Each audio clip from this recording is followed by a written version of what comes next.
ASRT directed reading that goes with it.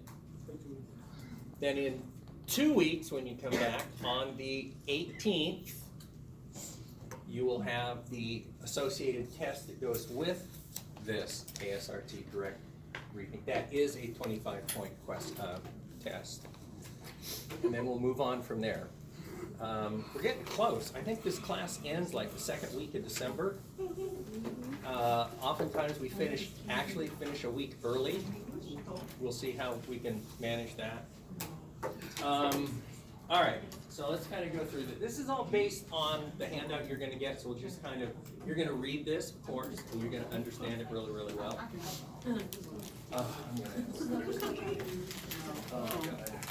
And are those things posted or no? They're not posted, right?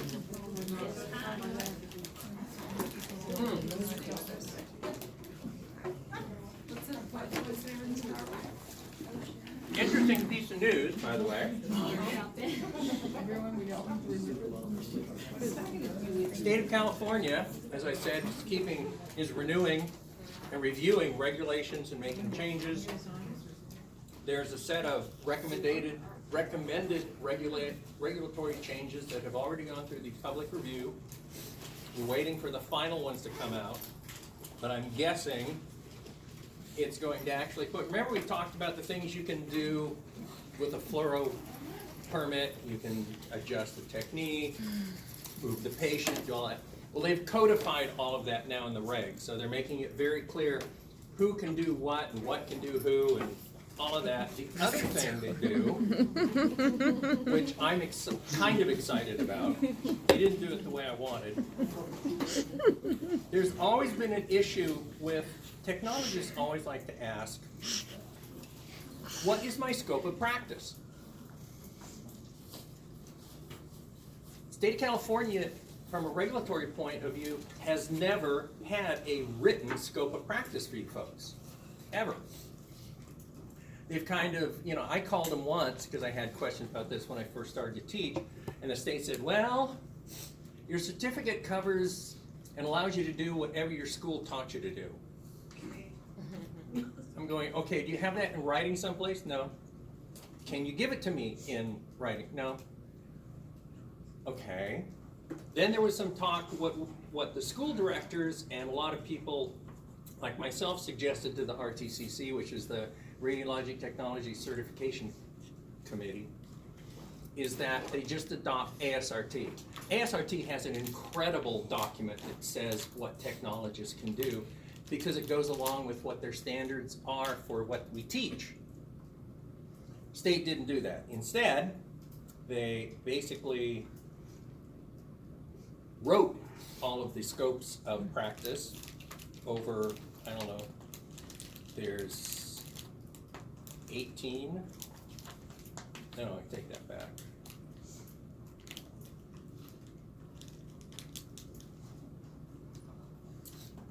Yeah, 18 defined scopes of practice that are probably going to end up in regulation. I think that's an error. I think they made a mistake. I think they should have just stuck with ASRT. Anyway, since it's gone through public review back in August, comment period was over. So this is September, October, November. So the final reg should probably be out before the first of the year. So it'll be interesting to see what those are. Okay. Unhappy with the state. Okay.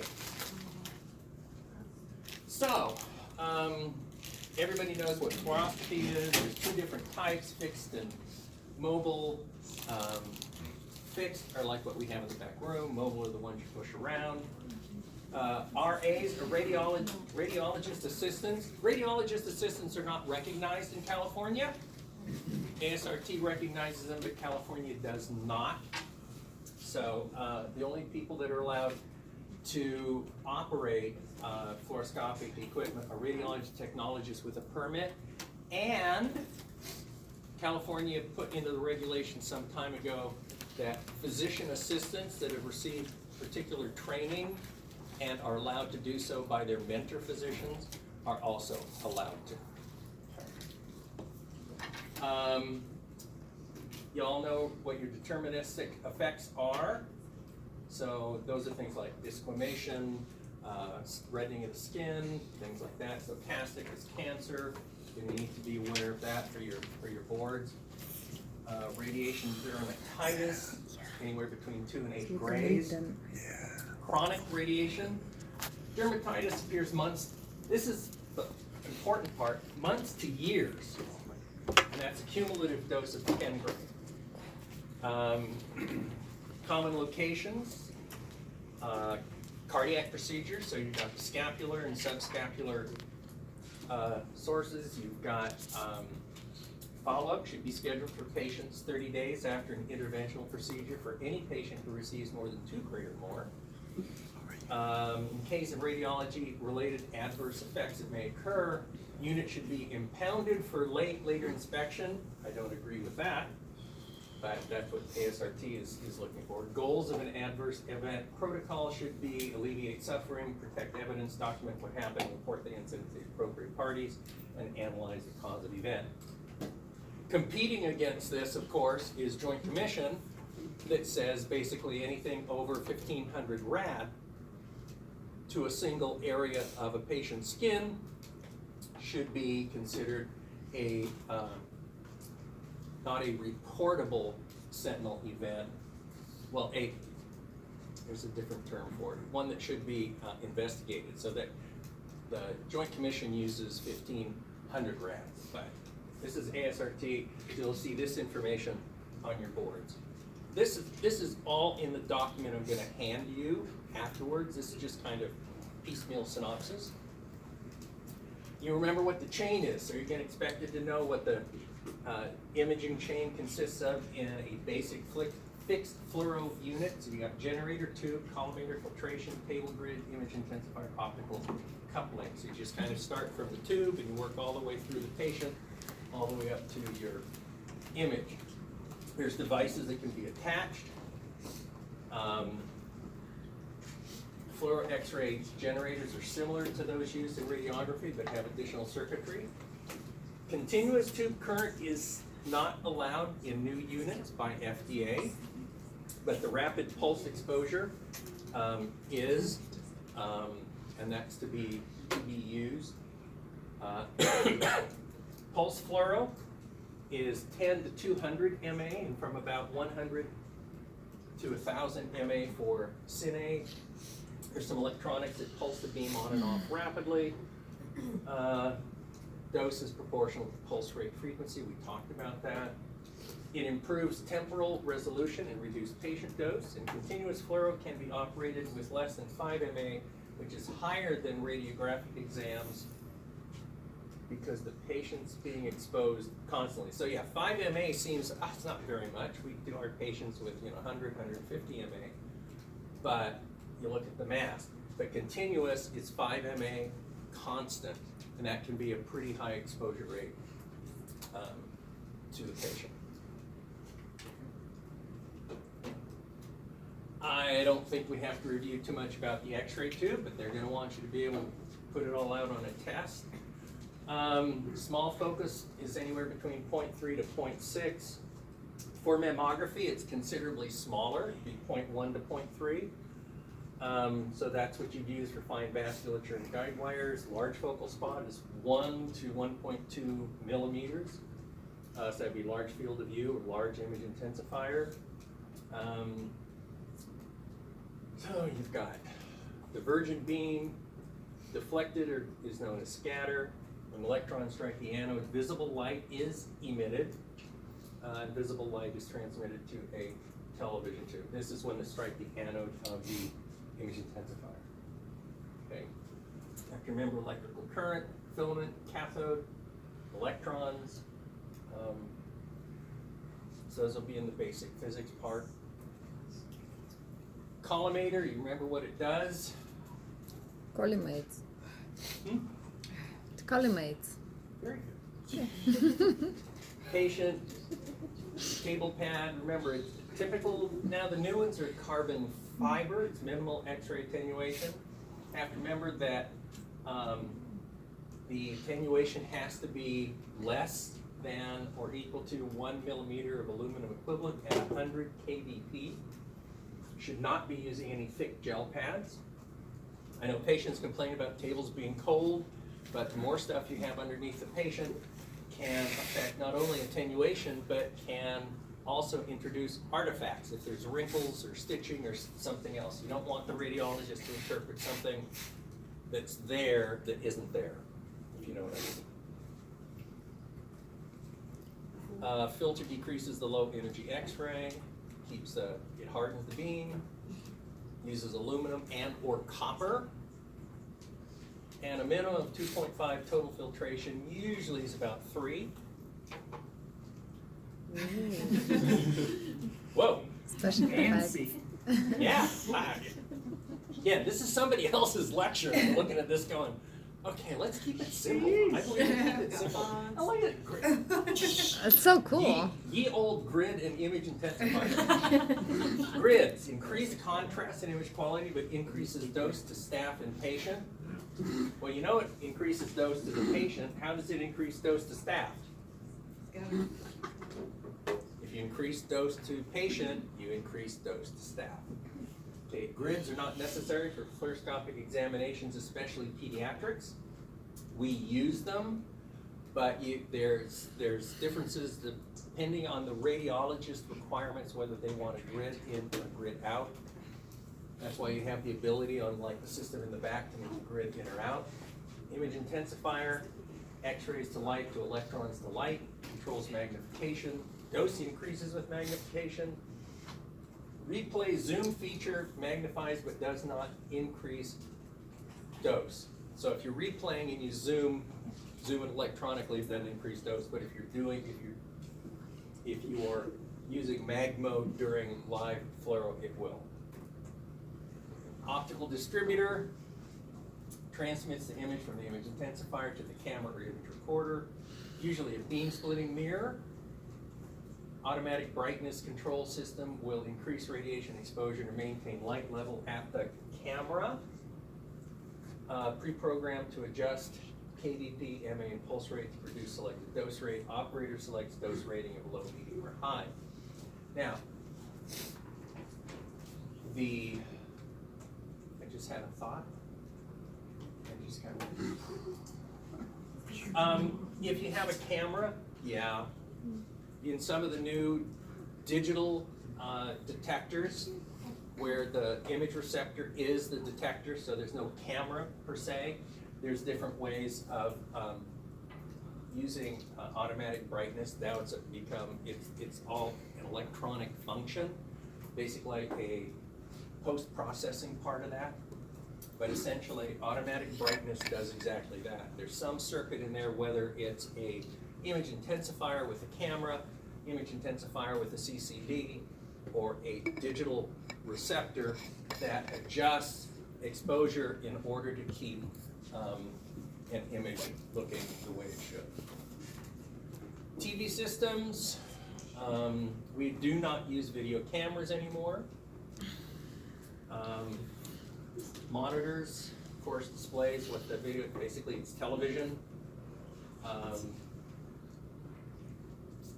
Older units would be analog to digital converter to digitize the voltage signal, and signal can be used for additional processing. The reason ASRT still tests on some of these older systems is because you're going to be using some. These are not all out of use yet. Typical lifetime for a fluoro piece of equipment is about 20 years for basic standard fixed equipment. That system in the back room is probably circa 20 years old. Okay.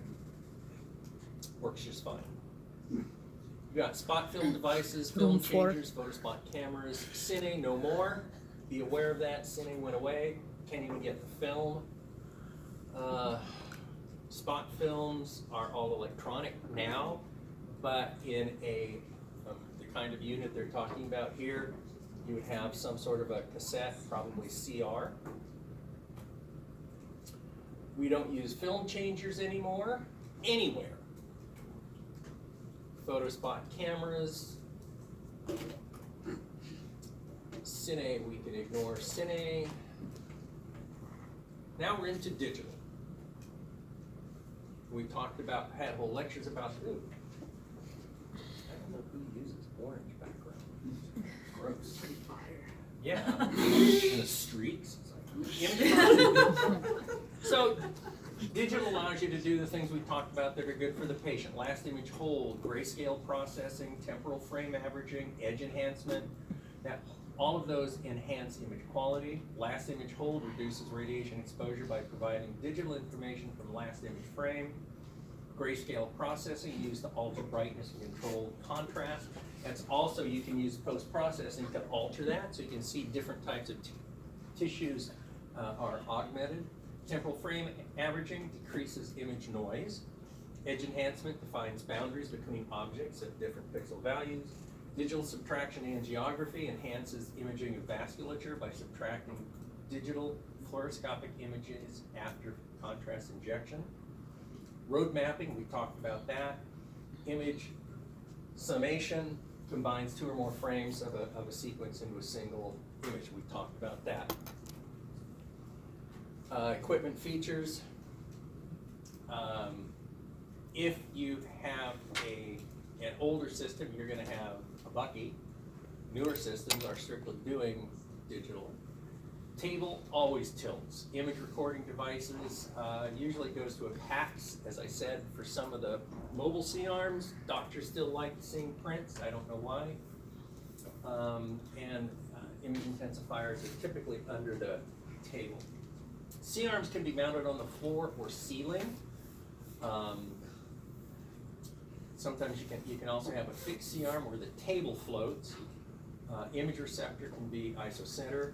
And then there's something called a Z-arm, which is kind of a parallelogram and allows some very interesting motions for access to the patient's head. And there'll be descriptions in that material. Reduce exposure, maximum source to skin distance at least 38 centimeters. Remember, this is a fixed system, not a C-arm, fixed system. Primary protective barriers need filtration, collimation, AEC lock-in, exposure control, Bucky slot cover and curtain, cumulative timer, dose area product meter, and grid removal. Oh, and that's something else in the new regs that are going to be out, actually requires you to record the fluoro time or the air kerma recorded during the case, and you have to keep that on file for 3 years. Primary protective barrier, image receptor has to be equivalent to 2 millimeters of lead. Total filtration is about 2.5 millimeters of aluminum. Recommended is 3 at 80. Should be measured annually or when changes are made.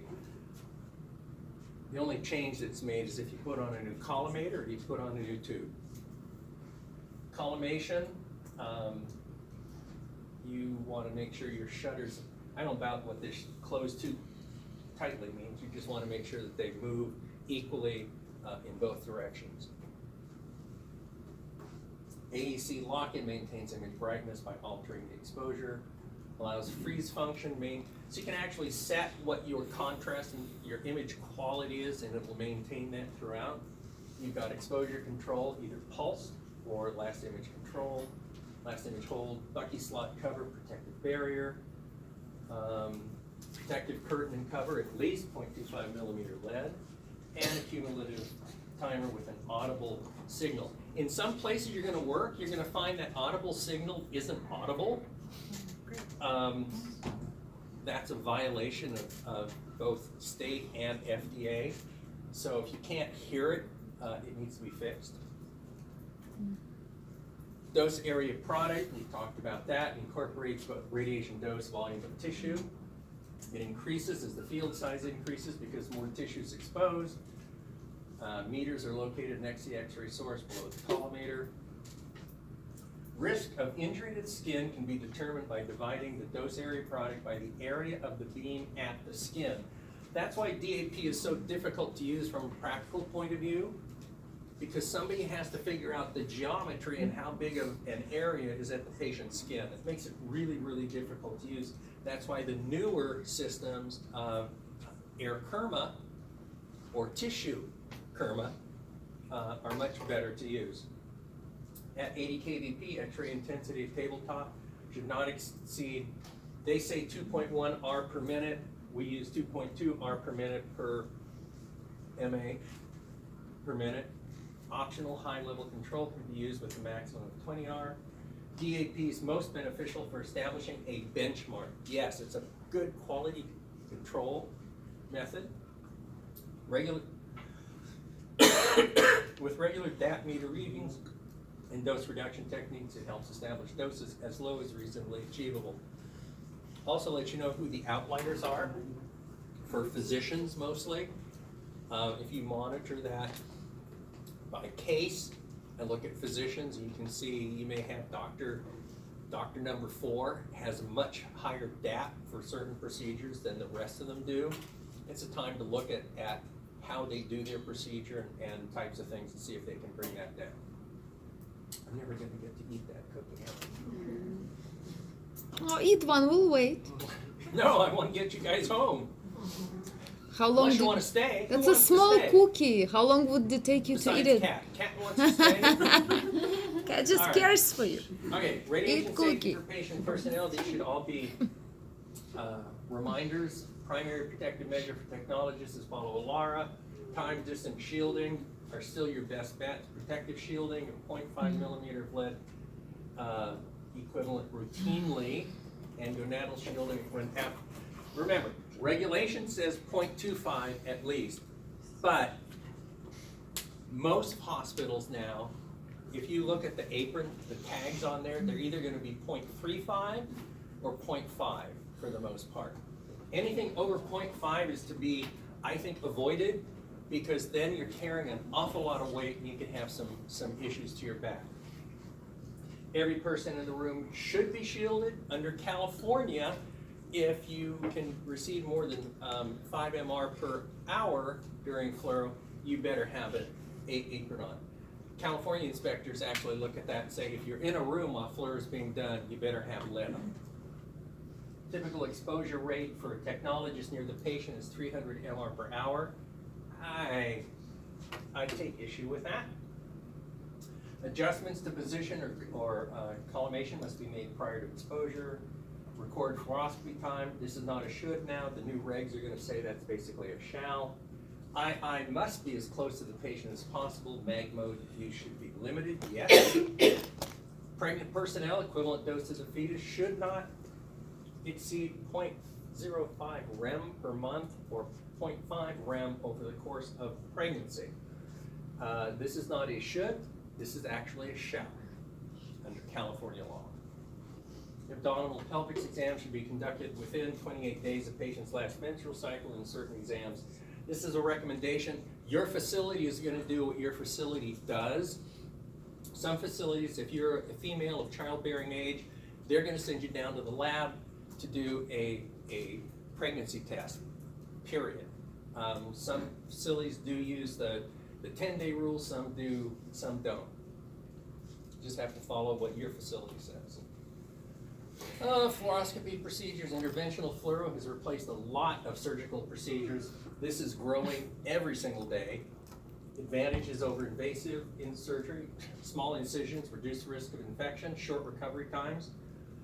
Room prep, adjust the equipment control, footboard and shoulder supports availability of spot films, prep contrast required.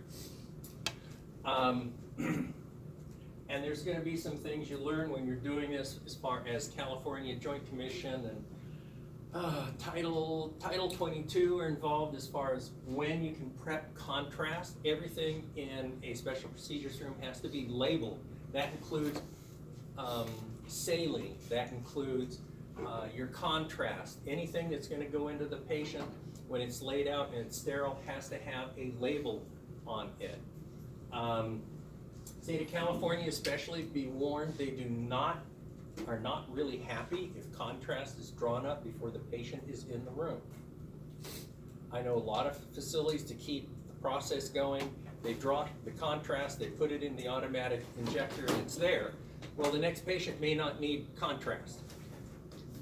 So that's going to be an issue. So you want to make sure that you really understand in your own facility when you work what their contrast procedures are and that it's legal.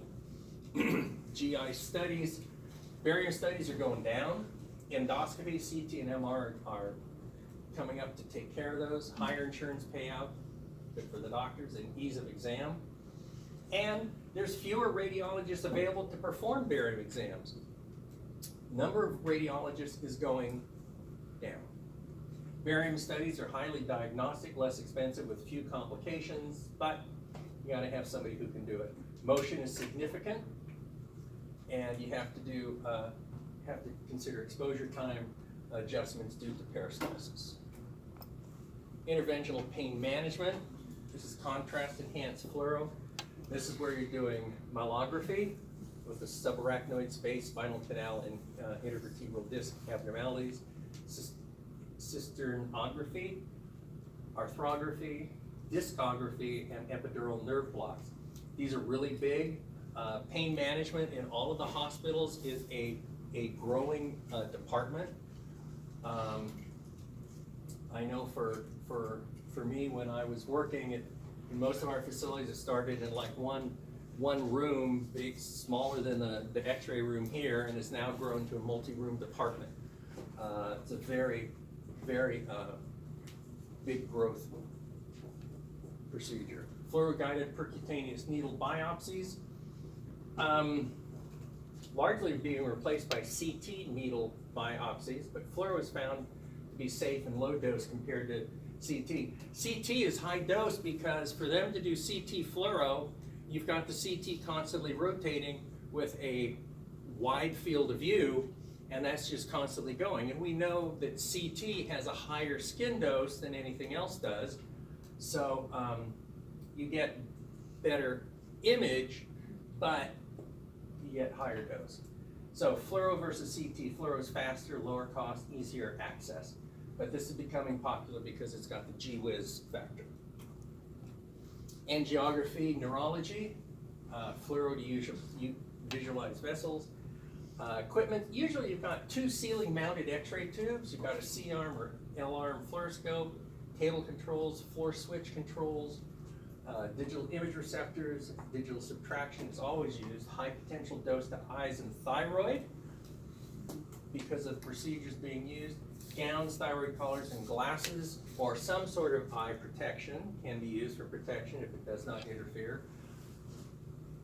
My preference as a physicist is that you use hanging shields. Hanging shields should be available in every interventional room and available on both sides of the table.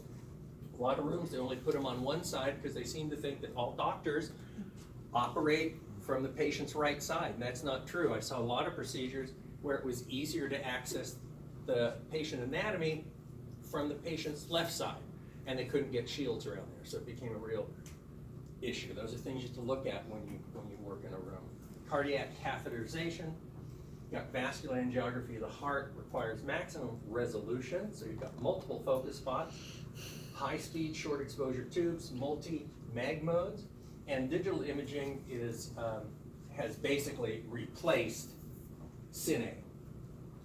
Cine does not exist in the form of Cine film anymore. Pediatric. This is all reviewed. Children are 10 times more sensitive to radiation than adults. Reduce motion blur, pulse width no greater than 4 to 5 milliseconds. 3 focal spot sizes between 0.3 and 1 are used. In IR, there are 2 C-arm units, ceiling suspended or floor mounted. Iodine study, you use 70 kVp and 10 MA or less. And tube current to its minimum value for minimum radiation dose. So you really want to tailor the pediatric techniques to the patient size. And that is it. So let me pass these out. Is that slideshow going to be handed It's out? everything that was, this is like Excuse the me. Reader's Digest Thank you. version of this.